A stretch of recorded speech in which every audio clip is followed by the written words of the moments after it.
Entonces, bienvenidos, bienvenidas a nuestro programa de tratamiento para trastornos emocionales. Vamos a iniciar después de la breve explicación de lo que es el modelo transdiagnóstico. Ahora vamos a ver cuáles son los principios fundamentales de las terapias cognitivas.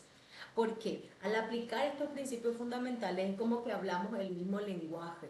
Por eso es que los terapeutas del cognitivo-conductual manejamos un lenguaje, porque existen principios que se rigen para la aplicación y el desarrollo de las habilidades tanto en nosotros como también en los consultantes.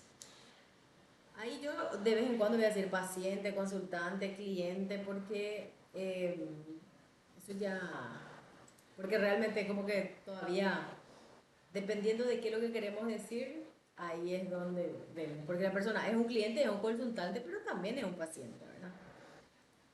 Y a ver, tenemos, por ejemplo, estos principios, que yo coloqué 5 principios sobre lo que tienen como los pensamientos, cuando hablamos, por ejemplo, de creencias nucleares, afectan nuestras emociones, porque la forma en que pensamos, lo que creemos, transforma eso en una emoción. Y eso, en consecuencia, tiene un comportamiento.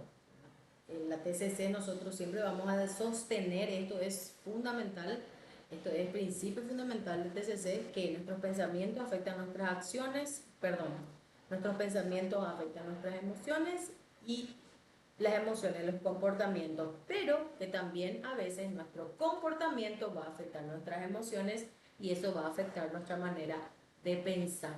Cuando nosotros modificamos uno de estos componentes es que se van a afectar. Aquí no sabemos qué es primero, el huevo o la gallina, porque a veces es un comportamiento el que hace que tengamos ciertas reacciones en nuestra mente. Y ejemplo, un paciente que tiene miedo de hablar en público puede empezar por identificar y desafiar sus creencias negativas sobre su propio desempeño, ¿verdad? O su autoeficacia. Voy a equivocarme, todos se van a reír de mí. Y lo ideal sería reemplazar esto por un pensamiento más funcional, un pensamiento más realista, un pensamiento que no sea catastrófico, ¿verdad?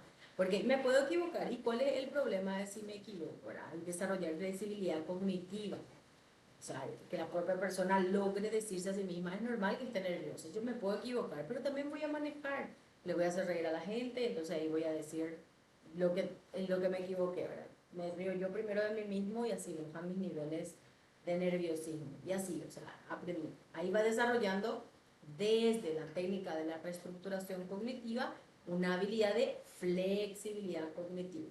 Así vamos nosotros llevándole a la persona a hacer esa transformación interna. Otro punto importante también en la terapia cognitiva es el enfoque en el presente. Nosotros no somos psicoanalistas, no estamos permanentemente mirando qué pasó y cuál es la razón. De repente a veces la persona es muy demandante de explicación y podemos nosotros hacer una explicación sobre, sobre el asunto, las heridas, ¿verdad? De la infancia o los traumas, hacer una breve explicación, pero no centrarnos sesión a sesión, varias sesiones, solamente quedándonos en el pasado, sino centrarnos en el problema y el síntoma del presente. Podemos explicar con un poco de historia, pero no ir demasiado adentro porque eso de repente puede restar efectividad. Ahí va a depender otra vez del perfil de la persona, el consultante en ese momento. Algunos necesitan mucho verbalizar para lograr cerrar en su mente, entender y comprender. Algunos, esta parte, por ejemplo, necesitamos ser bastante delicados. Y esto ya por la experiencia, mi propia experiencia en el consultorio, yo noto que muchos vienen a mí y se quejan de otros terapeutas. No quiero sonar paternalista o maternando a los pacientes, ¿verdad? A los consultantes, pero a veces tengo esa sensación de que ellos vienen y el otro terapeuta le cortó de una forma muy abrupta. O sea, no fue muy empático a la hora de cortarle y la persona se sintió rechazada. Claro, está en un modo infantilista, ¿verdad? Y todo, pero de todos modos, tener esos cuidados para que la persona entienda que nosotros estamos trabajando en el presente y queremos ayudarle, realmente queremos ayudarle. Porque yo ya recibí varios pacientes quejándose de los terapeutas, no me gusta porque parece que no tiene empatía, parece que no le interesa lo que siento, solamente quiere trabajar sus objetivos ahí y no quiere hablar de lo que yo quiero hablar y yo quiero entender qué es lo que pasó. Entonces, ahí es desarrollar un poco ese oído en donde nosotros podemos escuchar un poquitito más y hacerle sentir como que es importante también, ¿verdad? Eh, Justamente por estas cosas, ¿verdad? Porque ya nosotros, esa es una fama también tiene la TCC, ¿verdad? Que es fría, porque como es centrada en los problemas, centrada en los síntomas presentes, si nosotros no sabemos bailar con eso, ¿verdad? Si no sabemos interactuar con esa parte de la necesidad de hablar, de la necesidad de amistad, recuerden que nuestra cultura también es así. No es que nosotros vamos a ser amigos del consultante, pero sí es el ambiente que le vamos a crear para que se siga sintiendo cómodo, para que no abandone, porque esa es una de las razones. Ay, no me sentí más bien con él porque parece que no me conecto, ¿verdad? Esas cosas le afectan a las personas. Entonces, el primer punto era sobre, voy a ver acá. El primer punto es la interrelación entre pensamiento, emoción y comportamiento. El segundo principio es que nos enfocamos en el presente. Y el tercero es técnicas específicas. Hay técnicas específicas para cambiar patrones de comportamiento. Ahí tenemos la reestructuración cognitiva, que es una de las que más utilizamos, donde vemos el pensamiento disfuncional, el pensamiento más funcional. Ahí entra, por ejemplo, el pensamiento dialéctico, que a mí me encanta, ¿verdad? No puedo pensar solamente A, B, puedo pensar C y D también, tener una tercera opción, no cerrarnos el pensamiento blanco y negro. La exposición que ayuda bastante, son técnicas, la resolución de problemas, el árbol de solución de problemas que vamos a ver hoy, y la relajación, que son algunas de las técnicas específicas y repetitivas, será para varios de los trastornos. Alguien con TOC o trastorno obsesivo compulsivo, se utiliza bastante la técnica de la exposición y para prevenir sus respuestas, ¿verdad? Y allí la persona se enfrenta gradualmente y podemos ponerle números ahí. Entonces te vas a ver 1, 3, 5, así gradualmente se va a ir enfrentando esas situaciones que hace que se desencadene en una compulsión y ahí practicando la resistencia, ¿verdad? Voy a responder, pero hoy voy a tardar 5 minutos, no necesito responder en el instante. Mañana voy a tardar 10 minutos y así gradualmente se va exponiendo a tener un comportamiento más funcional o una respuesta más funcional ante los desencadenantes de sus compulsiones. Tenemos también la naturaleza educativa y colaborativa. De hecho, el primer módulo donde nosotros vamos a trabajar con el paciente o consultante, este manual, es un manual, ¿verdad? El protocolo transdiagnóstico es psicoeducativo. Vamos a hablar, por ejemplo, de los trastornos emocionales y vamos a hablar de la naturaleza, acá, que son los trastornos emocionales, por ejemplo, para que ellos puedan ya tener ese momento psicoeducativo. Ahí aprenden habilidades para automanejar su comportamiento y sus emociones. La relación terapeuta-paciente es de colaboración. Ambas partes tienen que trabajar juntos, así ambos van a hacer su análisis funcional, el análisis de cómo, qué causa, efecto, desencadenantes, ambiente. Vamos haciendo todo ese análisis para poder entender lo que está pasando y a partir de allí creamos las estrategias. Acá el ejemplo que coloqué es sobre la depresión, ¿verdad? Se le enseña cómo puede ir teniendo un cuadernito. Siempre en mi primera consulta le digo, bueno, a partir de la próxima consulta vas a traer un cuadernito, va a ser tu cuadernito de la terapia, porque allí vamos a empezar a hacer algunas actividades. Según algunos expertos, se recomienda no decir la palabra tarea, pero bueno, contexto paraguayo, ¿verdad? A la gente no le gusta hacer la tarea, entonces no le digan tarea. En algún momento alguna profe ya nos dijo esto. Yo suelo utilizar varios nombres, ¿verdad? Tarea, actividad, algo para pensar, algo para reflexionar, algo para escribir, algo para no te olvidarte, una lista, recordatorio, en fin, le pongo varios. De ahí ya depende de nuestro ojo, ¿verdad? Se van a dar cuenta de su consultante, se van a dar cuenta, de hecho hasta pueden preguntarle cómo era en la escuela, te gustaba hacer la actividad, ¿verdad? Le sacamos un poco más de información y ahí ya sabemos cuáles son las palabras que podemos usar y cuáles probablemente, que sería una suposición, que también es una creencia racional, podrían generar resistencia. Ahí vamos a ir viendo, eso vamos a ver ya estando ahí con la persona. Entonces, en este diario va a rastrear y evaluar sus pensamientos automáticos, los que son negativos, y para reemplazarlos por pensamientos que son más equilibrados y que sean más funcionales. Me gusta mucho más la palabra funcional que la palabra equilibrado, algo que sea funcional para la persona, porque lo que es funcional para mí quizás no es funcional para otros. Entonces, al ir conociéndole, al ir entendiendo cómo funciona su mente, podemos descubrir y ayudarle a descubrir también cuáles son pensamientos más funcionales. Otro principio también de la terapia cognitiva es la habilidad de autogestión. Nuestro objetivo final como terapeuta cognitivo-conductual es que la persona sea su propio terapeuta. Ese es nuestro objetivo final. Entonces, ahí es donde entran los paréntesis para varias cuestiones, ¿verdad? Y que en cuánto tiempo logramos hacer esto. Y esto es muy individual. Puede durar 6 meses, 1 año, 2 y hasta 3.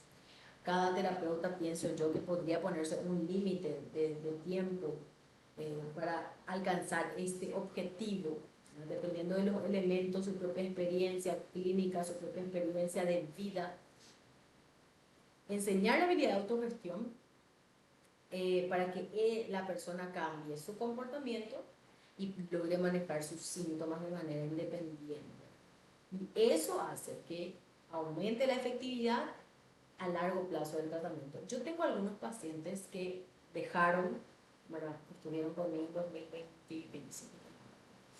2020, antes de 2023, todo 2023 básicamente, y ahora están regresando por algunos asuntos que me dijeron, estos temas dejamos pendientes de la terapia anterior. O sea, el objetivo era uno en aquella terapia, pero ahora viene por otro objetivo. Entonces, entonces vamos trabajando por secciones, por áreas de la vida. Acá tenemos el ejemplo de alguien con dificultad de manejo de la ira, puede aprender técnicas de relajación y autocalma para utilizar cuando se sienta cuando sienta que está empezando a enojarse. Y yo diría, el tema de la ira es algo más porque existe el trastorno explosivo intermitente, ¿verdad? Entonces tenemos también otras creencias subyacentes dentro de este trastorno, dentro de este, no voy a decir espectro, pero de este trastorno específico, porque no solamente hay que manejar la ira, hay que entender las raíces de la ira y llevar a la persona a comprender y a conectar. Ahí, por ejemplo, entra mucho en la psicoeducación, las funciones que tienen las emociones. Entonces, a partir de esas funciones, entender por qué hay tanta ira y entonces ahí sí podemos escarbar un poquito y para que podamos cambiar la narrativa de esa persona interna. Y entre paréntesis, puede tener alguna cuestión biológica también, ¿verdad?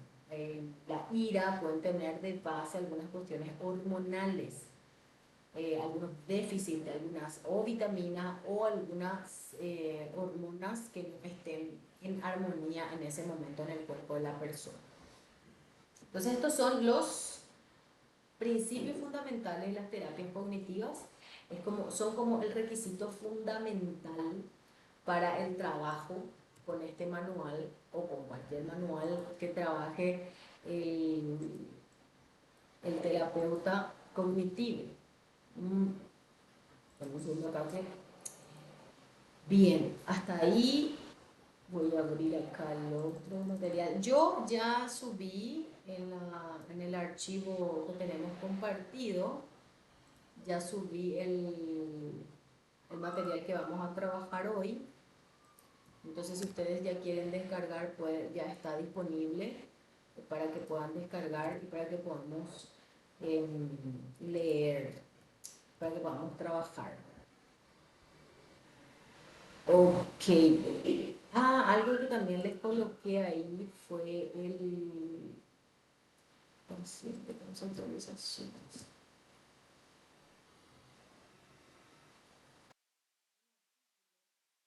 Protocolo unificado para el tratamiento y diagnóstico de los trastornos emocionales. Esto es solamente una lectura complementaria que les coloqué, ¿verdad? Donde para quienes llegaron ahora, vamos a ver un poco el resumen. Voy a volver a repetir lo que había dicho en el inicio. Las terapias cognitivas fueron y siguen evolucionando con sus investigaciones y con los aportes que tenemos dentro de la psicología. Iniciamos con protocolos, no quiero decir la palabra aleatorio, pero era según la experiencia de cada profesional, entonces era como muy empíricos, muy de casa, muy casero era todo. Todo fue evolucionando hasta llegar a la manualización y luego de la manualización. Y Barlow, que es Hoffman, todos estos señores de la terapia cognitiva están atrás de la manualización, pero también de la evolución de las manualizaciones, porque cuanto más se van aprendiendo sobre trastornos emocionales, se fue descubriendo que existen factores comunes y hay factores de vulnerabilidad y factores de mantenimiento de los trastornos emocionales. Están relacionados a trastornos de ánimo, ansiedad, trastorno obsesivo compulsivo, trastorno de alimentación, agorafobia, obsesivo compulsivo ya dije. Entonces, depresión, varios de estos trastornos comparten sus factores de vulnerabilidad y mantenimiento.